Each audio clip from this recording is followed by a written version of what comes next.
Hi, it's Ryan from Knights Around a Table, and this is Anachrony, a worker placement time travel board game for 2 to 4 players. Let me show you how to play. You and your friends play one of 4 different factions in a post-apocalyptic 26th century New Earth. You'll recruit workers to mine resources, to construct buildings, and conduct research, to build super projects, and evacuate people from the world capital after a meteor hits.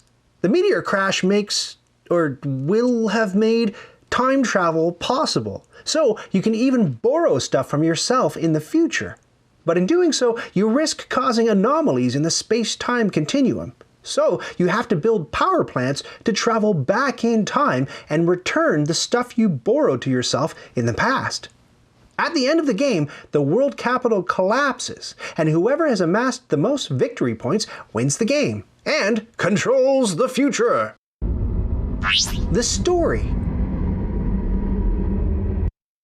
The story in Anachrony is a little far out, but I think it's key to understanding the game. New Earth is just starting to pick up the pieces after the Day of Purgation, an apocalyptic event where the planet got shaken to pieces by a mysterious blast of energy. There are 4 dominant factions vying for control, and each faction has its own stomping grounds. The Path of Dominance has a city on a gigantic ship. The Path of Progress lives in a sky city. The Path of Salvation lives underground, and the Path of Harmony lives out in the woods like a bunch of dirty hippies. The main board represents the world capital, the last independent city on New Earth. But the journey to and from the capital is dangerous, so any Path member traveling there has to wear a protective exosuit. After the Day of Purgation, New Earth suddenly had this weird purple element in abundance. They called it neutronium, and they built a big monument to each of the 4 paths in the middle of the capital. And in doing so, they opened wormholes into the future. That's when they discovered these important facts. 1. Time travel is possible. 2. In the future, a giant meteor packed with neutronium will smash into the Earth. 3. When it does, it'll open a time rift and send neutronium back into the past while simultaneously causing the apocalyptic Day of Purgation. 4. After the meteor strikes in the future, it will cause the world capital to eventually crumble. So that's where the game kicks off. You have access to neutronium and time travel, you know the meteor's coming, and so your faction wants to be the one to take over New Earth and set the ideological agenda going forward into the unknown future. Resources. At first glance, Anachrony looks kind of terrifying. It's one of these games with a language-independent board, so everything's been reduced to a million little icons.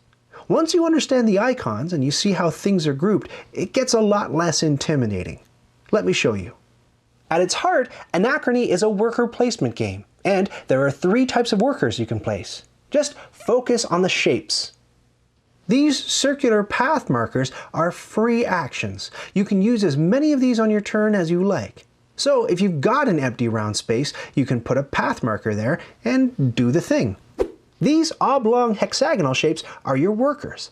They come in 3 flavors: scientists, engineers, and administrators. The 4th worker, the genius, is a wild card that can usually stand in for the other 3. So whenever you see this shape, you can place a worker there and do the thing. Your exosuits are large hexagons. They're just flat hexagonal tiles in the base game, but if you're a deluxe level Kickstarter backer, or you buy the exosuit add-on pack at retail, you can play with a unique set of plastic exosuit minis for each of the 4 paths. Oh, thanks! The exosuits are pretty cool, so I'll be playing with them for the rest of the video. Notice that the exosuits have slots for workers. Whenever you see a large hexagon shape on the main board, you can put an exosuit there. But it's not a robot. The suit has to have a worker inside it. There are a few different currencies in the game, including 3 types of minerals: gray titanium, green uranium, and yellow gold, which the rulebook sometimes refers to as TUG, or TUG. Purple neutronium is the 4th most valuable resource in the game. These minerals are used mostly for constructing buildings. You also have water as a resource. The light ones are 1 unit and the dark ones are 5 units. Water is used for all sorts of things. And finally, there are these energy core tokens that look like radiation symbols. Whenever you see a symbol for a resource on a space, it means take that resource. But whenever you see a black hole beneath the icon, it means you pay that resource. Phases.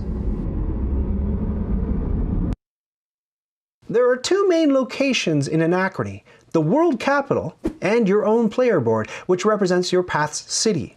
The timeline runs along the bottom of the capital board. Each tile represents a round, and the game ends at the end of the 7th era, or when the capital has completely collapsed. We'll talk about that situation later. Each player has a path marker that goes beneath the current timeline tile. That signifies where in time you are. The meteor crash will happen between the 4th and 5th rounds, which imposes a bunch of changes to the board that we'll look at in a bit. Each round has 6 different phases. In the preparation phase, you flip over the super project tile for the next era. Super projects are powerful buildings that you can construct. There are 4 stacks of regular rectangular buildings that you can construct. At the beginning of every round, you pop one off each stack and place it next to the stack, so there are 2 buildings in each category to choose from when it's time to build. The game has cards that control the distribution of resources. Flip a mining card and fill up the mine space accordingly. And likewise, flip a personnel card and fill up the recruitment area with the workers it depicts. Make sure to start with a blank slate. Clear out any stuff that was left over from the last round. Phase 2 is the paradox phase, which is all about suffering the consequences of messing around with the timeline. But since this is the beginning of the game, no one's time traveled yet, so we'll loop back to that later. Phase 3 is the power-up phase. You have 6 exosuits at your disposal and 6 hex-shaped spaces on your player board. You get to put up to 6 exosuits on these spaces to power them up. However many you decide on powering up, these are the suits that will be available to you this round to send to the hexagonal spaces at the world capital, the main board. Remember, your workers need to wear protective suits to access those spaces. You don't have to put any workers in the exosuits just yet. That only happens in a later phase when you're taking your actions. If you put any exosuits on these spaces, you can charge them up, but you have to pay an energy core to do so. Energy cores are kind of like surplus batteries you can use if you run out of wall sockets to charge your suits. Once everyone has decided on how many exosuits they'll power up for this round, count up the empty spots where you didn't power up a suit. You've decided to put that energy into water purification instead, so you'll earn 1 water for every space you left blank. Phase 4 is the warp phase. You start the game with a handful of resources depending on the faction you're playing, but you can always use more stuff. Thankfully, the meteor impact 4 rounds into the future made time travel possible today, so you can spend this round borrowing stuff from yourself. You have a bunch of triangular warp tiles, each of which depicts a different resource, worker, or powered up exosuit that you can snag from future you. You secretly put up to 2 of these tiles in your hand, and then everyone simultaneously reveals which warp tiles they've chosen. The warp tiles go on the current timeline era, and you get to take the stuff from the supply. Sounds like a pretty sweet deal, right? Free stuff? Well, you're going to have to time travel back and give that stuff to yourself in a later round, or risk causing a disruptive, points-losing anomaly. We'll see how that works later on. If you warp a worker in from the future, you have to pay 1 water, because time travel makes people pretty parched. The water you feed the worker can either come from your supply or from yourself in the future if you warped back any water this phase. Workers pop out of that time portal wide awake. If you warp back an exosuit, it comes back powered up. You can put it on one of these spots without having to pay an energy core, and you don't have to pay back any water you collected previously for having an open space. The Phase 5 is where most of the action happens. Beginning with the starting player and going clockwise, everyone takes a turn. On your turn, you can use as many of your round free action tokens as you like, and then you can place either 1 worker somewhere on your player board, or put 1 worker inside a powered up exosuit and place it on an empty spot in the world capital. Or pass. Waking workers. Your workers are either awake or asleep. At the end of the round, after you collect them from the various worker placement spaces, most of them will be sleepy and they'll go into this column. There are two ways to wake them up. If you place a round path marker here as a free action, you can wake up all of your sleepy workers and put them in the awake column. You're essentially forcing them out of bed, and they don't like that, so you have to slide this morale marker one space to the left, and each space it moves down will cost you more and more points at the end of the game. If you start forcing people awake when the marker's all the way down here, one worker of your choice actually dies every time you do it. My advice is to pick the one who complains the loudest. On the other side, you can place a worker here to wake everyone up with a fresh, hot pot of water. You pay however much water is depicted below the morale marker and move your workers over to the woke side. Then you move the morale marker one space to the right. You're gaining points for the end of the game every time you do this, but your entitled workers are also expecting more and more water as you treat them better and better. Pfft, unions. If morale is all the way over here, whenever you wake people up using a worker and 7 water, you collect 2 points in chits. Administrators are perky little jerks. If you use one to wake everyone up, he or she stays awake at the end of the round. World Capital. On your turn, if you decide to send one of your powered-up exosuits to the capital, you stick a woken-up worker inside it and choose a space. There are 16 different spots to choose from, but these 6 are just more expensive versions of these ones. The diamond shape describes the function of the area on the board. So you can collect water, trade with nomads, conduct research, hire new workers, construct buildings and super projects, mine for resources, or use a space that's already filled up and potentially take over as the new starting player. To conduct research, place a powered-up exosuit with a scientist inside on one of these spaces. But let's be real, you're probably going to choose the one that costs you the least amount of water. Engineers and administrators can't conduct research, but remember, a genius worker can stand in for any of these 3. Whenever you research, you're going to be making a scientific breakthrough. Breakthroughs come in 3 different shapes, and they have one of 5 different symbols on them. To find out which one you get, there are 2 dice here. One has shapes, and the other has symbols. You get to set one of these dice to whichever face you want, and roll the other.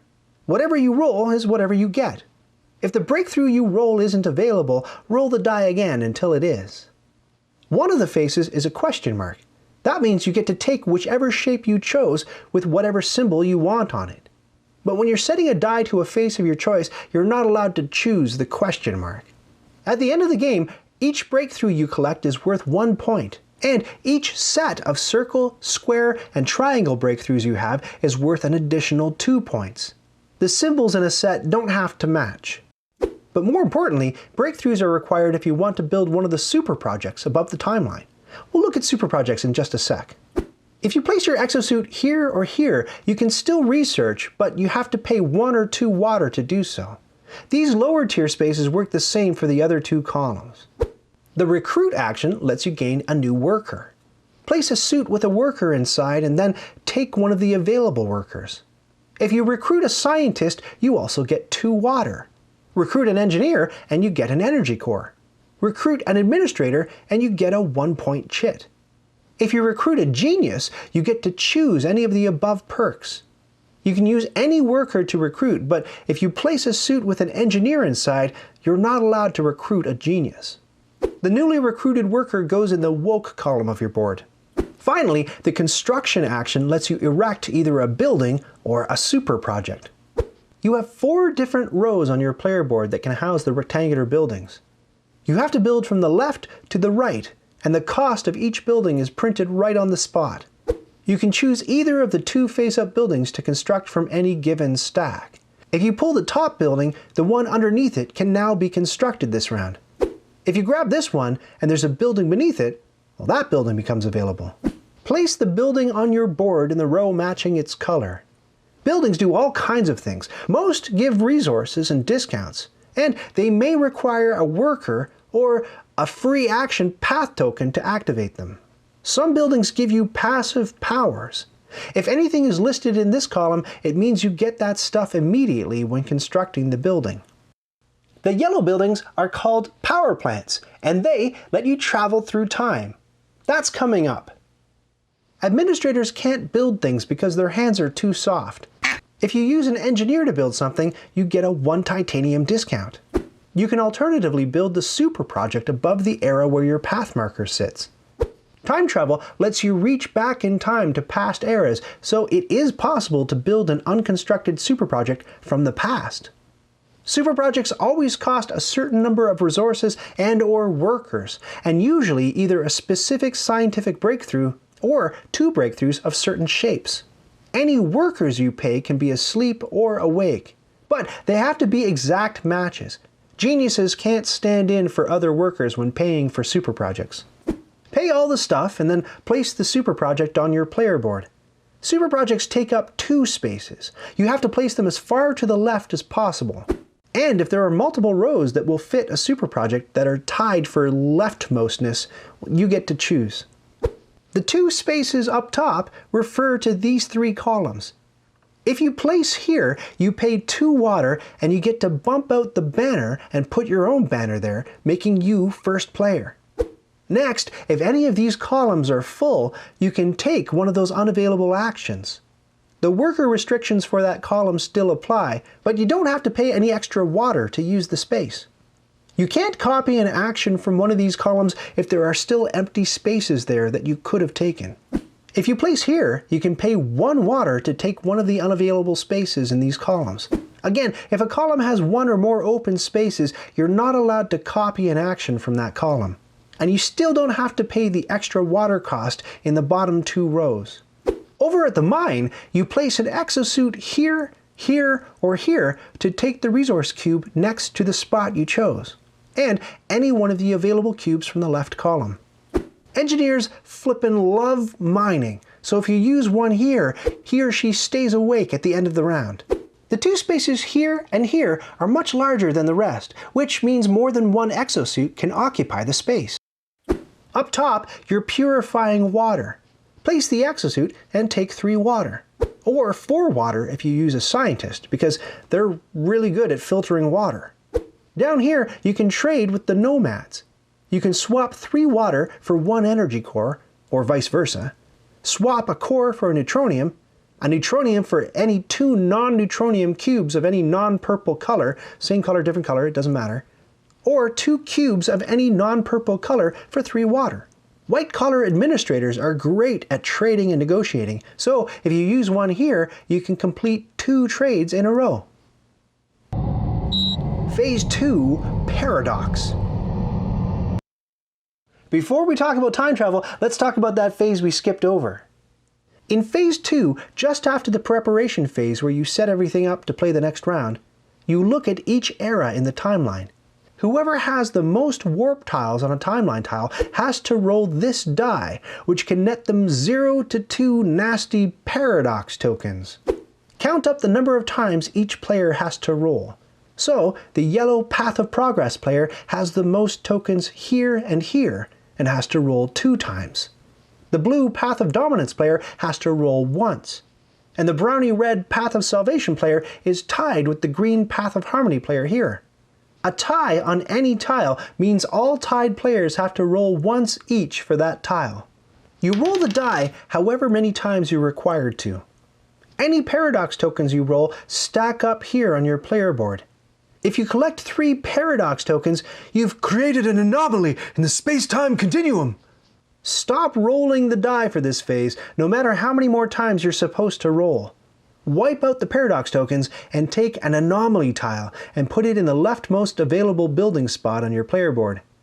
If there are no available spots, you have to cover up one of your buildings with the anomaly, rendering that building useless until the anomaly is gone. When you gain an anomaly, after everyone's finished rolling for paradoxes, you can remove one of your warp tiles from any timeline for free. If you don't like the randomness of the paradox die, you can just agree to have everyone take a paradox token anytime they're supposed to roll the die. Anomalies are worth -3 points at the end of the game. During the actions phase, you can pay the resources, water, and worker depicted to remove the anomaly from the game. You will lose all that stuff, including the worker. But you may open up a slot that you can build in again, or uncover the building the anomaly was blocking. Gaining anomalies is one way to get rid of warp tiles, but it's not the best way. The best way is time travel. If you've built one or more yellow power plants, you can activate it during the actions phase to travel to the past. The number on the power plant is its range. That's how far back you can send your path tile to focus a different era on the timeline. 3 means you can go back up to 3 spaces from the current era. If you activate a second power plant later, or if you have power plant number 114 that lets you travel twice, the range is always measured from the current era, not from where your focus marker is. So if you activate this power plant, you can go back to any of these 3 eras. And then if you activate this one, you can move your focus marker to either of these 2. One other note about power plant number 114. Depending on your version of the game, there's a misprint on the tile. It requires a scientist and a water to activate. If you move your marker to an earlier era, you can reenact the moment you received something from yourself in the future. But this time, you're the giver from the future, not the receiver in the past. And in closing that loop, you get to remove one of your warp tiles from that era. You just have to pay the resource that's on that tile. If you remove a worker warp token, you have to get rid of a worker who's awake, since earlier in the game you received a woken up worker. You don't have to pay the water to hydrate the worker, past you already did that. If you send back an exosuit, it has to be an unused, powered up exosuit from your board, not from your supply. If you take both of those steps, use a power plant to move your marker back, and pay to get rid of a warp tile, you've successfully time traveled, so you can move your time travel marker up to gain victory points at the end of the game. The meteor tile doesn't count as an era, so you can skip right past it when you time travel. If you use a second power plant, you can set focus to the same past era you've already focused on for a separate time travel mission. If you remove a warp tile on that mission, you still get to move your time travel marker up, even though your focus marker didn't move to a different era than before. Now that your marker is sitting beneath a different timeline tile, when you take the construction action, you can build that era's super project, if it's still available and you've got the scratch. But you can't build the super project from the current era or any other era because, well, that's not the era you're focused on. At the end of the round, all path markers warp to the next era together, no matter where they're focused. Play continues in clockwise order. If a player can't or doesn't want to keep taking actions, then he or she passes and is out for the remainder of the round. Once all players have passed, the round ends. Cleanup. In Phase 6, you take all your workers back, and they end up in the sleepy time column. Unless you see this stay motivated symbol, which means they can go in the hooked on amphetamines column. Take note if you remove any workers from spaces that say they die at the end of the round. You don't get those workers back. They dead. If that was the 7th round, or if the capital has completely collapsed, which we'll talk about in a bit, the game is over and you proceed to scoring. Otherwise, take all your exosuits back and put them in your supply, including any on your player board that you didn't use, and take back all of your free action markers. Move all of the player's focus markers to the current era. If you cross over the impact tile, it's time for the meteor to strike. Impact! When impact happens, a bunch of scary stuff goes down. First, you flip over this tile at the top of the world capital. There's a new action available for the rest of the game, evacuation. Then you randomly draw 2, 2, or 3 impact tiles for a 2, 3, or 4 player game for each of the 3 columns of capital actions and cover up those spots. Everyone gets 2 of these no-go tiles that block 2 exosuit spaces in their city. Finally, at the start of every post-impact round, replace the topmost resource of the mining space with a neutronium cube. Love is in the air, and also neutronium. Let's deal with that new evacuation space first. Add the -3-point chit to the space that matches your player count. You can place a powered-up exosuit on this space, which can fit multiple players, to evacuate people from the world capital to your own city as a way to beef up your faction's population and score additional points. Every player's path card has an evacuation condition on it. If you meet this condition, you can evacuate people and score points. What's more, there's a second set of requirements that let you rack up even more points for meeting them. So, for example, this evacuation condition says that you have to have built 3 yellow power plants to evacuate. If you have those 3 power plants, you can put a worker in an exosuit, place it here, and mark the spot with one of your path tokens. Then take 3 victory point chits. Additionally, for every neutronium cube you own, you get another 3-point chit. If you're the last player to pull off an evacuation, you get 3 fewer points for evacuating. What took you so long? This place is flipping falling apart. Stuff's landing in my hair and... You don't pay any resources when you evacuate people. These are just prerequisites that you have to meet. So in this case, you hang on to those neutronium cubes. If your evacuation conditions mention specific worker types, you can't use geniuses to stand in for them as wildcards. Likewise, super projects don't stand in for other buildings. If you need 3 yellow power plants and you have a super project taking up most of your power plant row, you've only got 1 yellow power plant. You don't meet your path's prerequisite for evacuation. You goofed. Here's an important point that some players miss. Evacuation doesn't end the game. It's just one more way to score points. And some factions' evacuation conditions are easier to score points from than others. So to keep it fair between factions, the maximum number of points you can earn for evacuating is 30. After the impact, certain capital spaces are covered with special collapse tiles. That means you don't have to pay the extra water costs here and here. And you get some sort of perk or benefit when you place your exosuit on those tiles. Unfortunately, at the end of the round, every suit that gets removed from one of these spaces makes the tile flip as part of the capital crumbles beneath it, making the space unavailable for the rest of the game. Since these spots are now unavailable, you could place a suit in either of the World Council spots to take this action. At the end of the round, if all of the collapsible spaces have been flipped over to their inactive side, the capital has completely collapsed, and the game ends, no matter what era you're in. That means the game could end early in the 5th, 6th, or 7th era. Well, actually, Ryan, if you reach the 7th era, the game will end no matter what. So you mean it could end early in the 5th or 6th era? Hey, it's Shay from RTFM. Are you calling me on the Board Game Guru Crisis line? Yeah. You were about to explain that rule incorrectly, so... Well, it was kind of minor, wasn't it? The Board Game Gurus Guild exists to further the pursuit of pedagogical perfection through teaching board games for the furtherance... better board gaming across the globe. I know, I took the same oath you did. Hey, you know I've got an Anachrony video on my channel, right? Yeah, you did a great job. Here, I'll just put a link to it up in the corner. No, you don't have to do that. This isn't even your channel. I'm a Guru Guild Gold member, baby. Deuces. The 2 collapsed spots on your player board can't be used to power up your exosuits anymore. But if you warp a suit back from the future, you're allowed to put it on one of these spots with no penalty. Endgame. If it's the end of the round and the capital has completely collapsed, or if it's at the end of the 7th round, it's game over, man!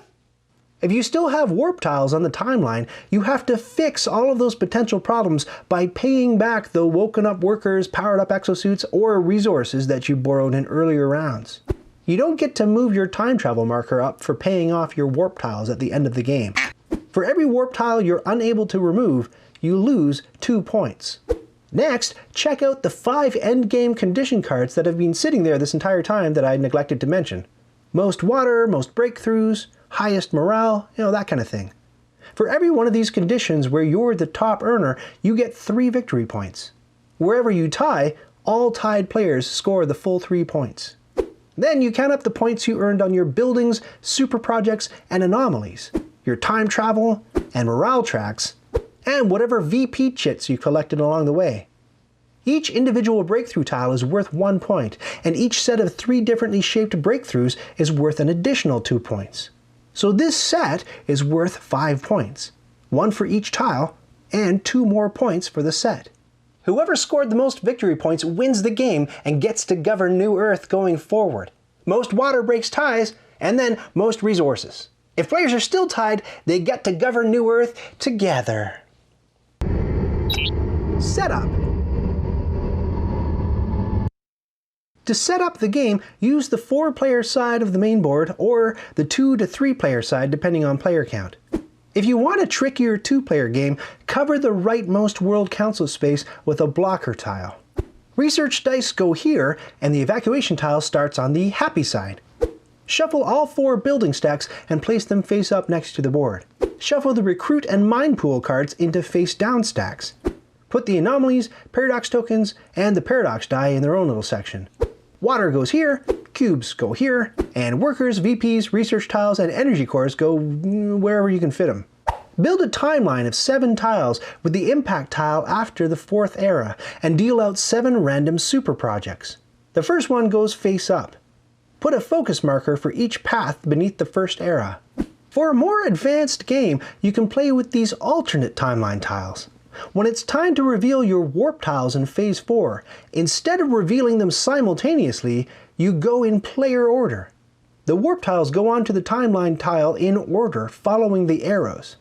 If you have 2 tiles to place, you can decide on which order to place them. Certain of these spaces get you perks, and some get you penalties.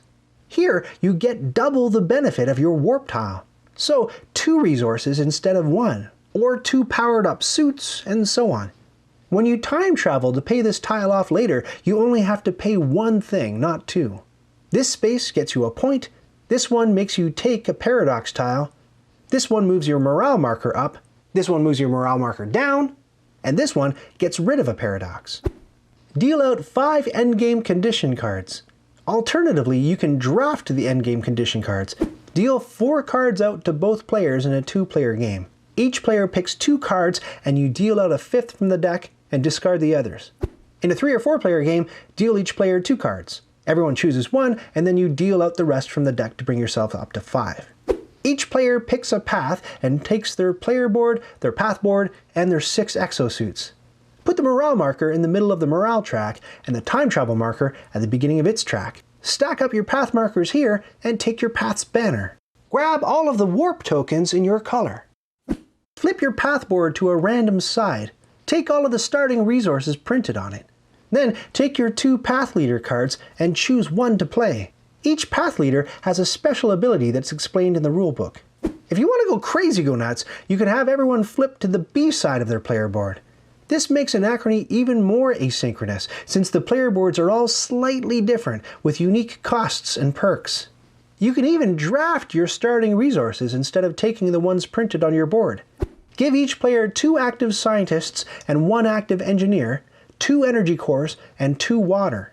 Then deal everyone 8, 5, or 4 starting asset cards in a 2, 3, or 4-player game. Everyone takes 1 card and passes the rest on to the next player. Repeat this process until everyone has chosen 4 cards. The rest of the cards go back in the box, and you receive the resources printed on the cards you chose. Then add up the numbers on the bottom of those cards. Whoever has the lowest number gets to be the starting player. If there's a tie, whoever has the lowest numbered single card gets to be the starting player. In clockwise order from the starting player, players receive 0, 1, 1, and 2 water. If you're not playing with this draft variant, the first player is the last person to have experienced déjà vu. If you're not playing with this draft variant, the first player is the last person to have experienced déjà vu. And now you're ready to play Anachrony. Oh, thanks.